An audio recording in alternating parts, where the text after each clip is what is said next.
Video নিয়ে এসেছি, সেটা হচ্ছে বয়স্ক ভাতা, যেটা সেন্ট্রালের পোর্টালে কিভাবে আবেদন করা যায়, সেইটা কি করে আবেদন করা যায় সেইটা আপনাদেরকে আমি দেখিয়ে দেবো। আপনাদের মুঠো ফোনে, স্মার্টফোনের দ্বারা আপনারা বুঝতে পারবেন এবং করতে পারবেন কিভাবে বয়স্ক ভাতার অ্যাপ্লিকেশন করা যায় আপনি ঘরে বসে। তার জন্য আধার কার্ডের সঙ্গে মোবাইল নাম্বার লিঙ্ক হওয়া প্রয়োজন এবং খাদ্য সুরক্ষা রেশন কার্ড থাকা প্রয়োজন। আর সকলকে বলবো, আমার একটা ইউটিউব লিঙ্ক আছে, চ্যানেল আছে, সেটার নাম হচ্ছে ইন্ট্রো উইথ বিকে। ওই চ্যানেলেও আপনি দেখতে পারেন। আর এই ধরনের ভিডিও দেখার জন্য আমার প্রোফাইলটিকে ফলো করে রাখুন আর আমার স্ক্রিনটাকে ফলো করুন। দেখুন আমি কীভাবে অ্যাপ্লিকেশন করতে হয় দেখিয়ে দিচ্ছি, সঙ্গে থাকুন। সর্বপ্রথম নিজের ফোনের এই যে গুগল ক্রমে যেতে হবে। তো গুগল ক্রমে যাওয়ার পরে এখানে লিখতে হবে উমঙ্গ। এই যে উমঙ্গ লিখে দিলাম। এখানে যখন প্রথমে কি আসছে, উমঙ্গ বলে লেখা আসছে। তো এই লেখাটা আসার পরে আপনাকে তার আগে কি করতে হবে, আমি এখানে 3 ডটে ক্লিক করলাম। 3 ডটে ক্লিক করে দেখুন ড্যাশবোর্ড অপশন আছে, কিন্তু আমার এটা অলরেডি লগ ইন করা আছে। তো সবাইকে বলবো প্রথমে আপনারা একটু নিজের ফোন নাম্বার দিয়ে ওটিপি দিয়ে ভেরিফাই করে রেজিস্টার করে রাখবেন। তো তারপরে কিন্তু এই ড্যাশবোর্ড অপশনটা আসবে।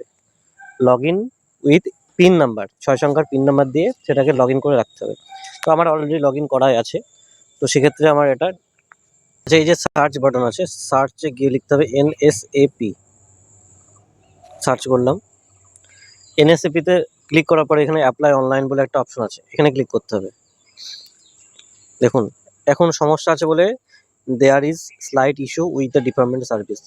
আমি এটা ক্লোজ করে দিচ্ছি। তো দেখুন এখানে অ্যাপ্লিক্যান্ট ডিটেলস, এখানে স্কিমের নাম, এখানে ওল্ড এজ পেনশন যদি হয়ে থাকে, তারপরে উইডো পেনশন যদি হয়ে থাকে, ডাব্লিউপিএস, IGNWPS, এটা উইডো পেনশন মানে বিধবা ভাতা।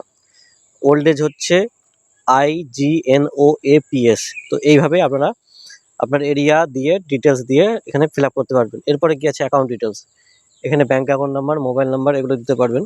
তারপরে এখানে কি আছে, আধার কার্ড, আধার ভেরিফিকেশন জন্য Aadhaar card number, name as per Aadhaar number, আর হচ্ছে আপনার এখানে নেম অ্যাজ পার আধারে যে নাম আছে সেই অনুযায়ী দিতে হবে এবং আধার নাম্বার।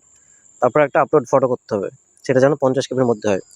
তো এইগুলো দেওয়ার পরে আপনার লাস্টে এখানে প্রিভিউ সাবমিট।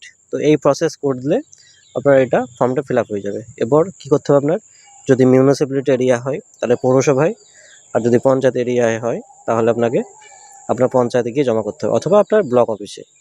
তো এই ছিল আজকের ভিডিও। আশা করছি ভিডিওটি ভালো লেগেছে। যদি ভিডিওটি ভালো লেগে থাকে অবশ্যই একটা লাইক করবেন। ভিডিওটি দেখার জন্য অসংখ্য ধন্যবাদ।